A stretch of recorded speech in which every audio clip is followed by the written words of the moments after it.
The hearing of petitions against 4 commissioners has kicked off with the Justice and Legal Affairs Committee hearing submissions from the lawyers of the 4 IEBC commissioners, Vice Chair Juliana Cherera and Commissioners Irene Masit, Francis Wanderi and Justus Nyang'aya, and submissions of the respondents, the Republican Liberty Party. However, the committee was divided, with the minority side staging a walkout before the hearings were concluded.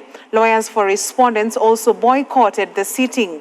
The 4 commissioners who were represented with their lawyers submitted that JLAC has no mandate to listen to the petition and that the petition lacked constitutional threshold to be heard. As Grace Ongoi now tells us, the Azimio la Umoja One Kenya leader Raila Odinga, who was also present during the sittings, says the move to remove the IEBC commissioners is politically instigated. The hearing of the petition seeking to oust 4 Independent Electoral and Boundaries Commission IEBC commissioners by the Justice and Legal Affairs Committee JLAC began on a heated note, with minority leader is also a member of the committee, Junet Mohammed, differing with the chair of the committee on the ground rules within which the committee will operate for the next 4 days when the petition will be heard. According to Junet, the ground rules that the committee will operate under were against the House standing orders. Any question, any clarification? Anything? Thank you. Guaranteed under the standing orders, Mr. Chair. Yes. So we are not in a court of law that way you can. First, Chair, we need also to interrogate the matter, because I was supposed to receive a communication from the Speaker, not from the Chair. So I don't know whether this letter you're talking about is authentic or it's not. I have an office in Parliament called the Office of the Minority Whip, and I wrote that letter under my capacity as the Whip of the Minority. So the Speaker knows my office. I have staff there. I have secretariat there. I have people. My office is open 6 a.m. in the morning, from every day. So, Mr. Chair, I'm confirming to you here on record that I have not received any official response from the Speaker as of now when I was coming to this committee. Once things settled down, lawyers representing the respondents, the 4 commissioners, IEBC Vice Chair Juliana Cherera, and the commissioners Irene Masit, Francis Wanderi and Justus Nyang'aya, all presented their case before the committee, arguing there was no basis to move to impeach them and that the committee had not given the defense sufficient time to go through evidence. They also claimed that the petitions were not based on legal grounds. According to the lawyers, the petition did not meet the threshold to be heard by the committee, citing lack of jurisdiction by JLAC. Objections. We have alternative remedies, and this Parliament should no longer be taking its time in impeachment proceedings. And Mr. Chairman, finally, as the petitions are not based, they are not supported by any affidavit. They are gossip, hearsay, and to paraphrase our Supreme Court, it's hot air, and they should not be allowed. They should not be entertained.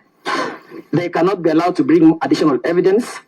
What they have filed is complete. Speaking after the first session of the hearings, Azimio la Umoja One Kenya leader Raila Odinga opined that the petition was politically motivated by the Kenya Kwanza side. The Ruto administration is taking us back to the state of affairs last witnessed in the Nyayo regime of the 1980s. This kind of impunity, selective injustice, and capture of institutions will have grave consequences. You are here to sound a warning. No one should lie to this regime that we will sit back and watch a return of the Nyayo regime by another name. This probe is therefore politically motivated. It is a continuation of the witch hunt mission that Ruto is on. His sentiments were echoed by his former running mate Martha Karua, Wiper leader Kalonzo Musyoka, and Azimio spokesperson Makau Mutua. Principally, the objection of jurisdiction, that JLAC lacks the jurisdiction to call those commissioners there to investigate them, because it is not the proper forum for that particular purpose. And we've just come from County Hall. We sat there to observe the goings-on of this JLAC committee. And it's very sad. Time is up.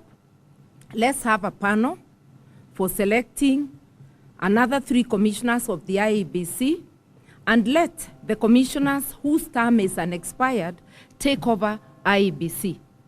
On their part, the Republican Liberty Party members Dennis Nthumbi, Geoffrey Langat, and Award Steve Jerry, who were the petitioners in the matter, insisted that JLAC had the jurisdiction to hear the petition. In fact, they took turns in announcing the results as verified and tallying, and they were all present during the actual verification at the National Tallying Center.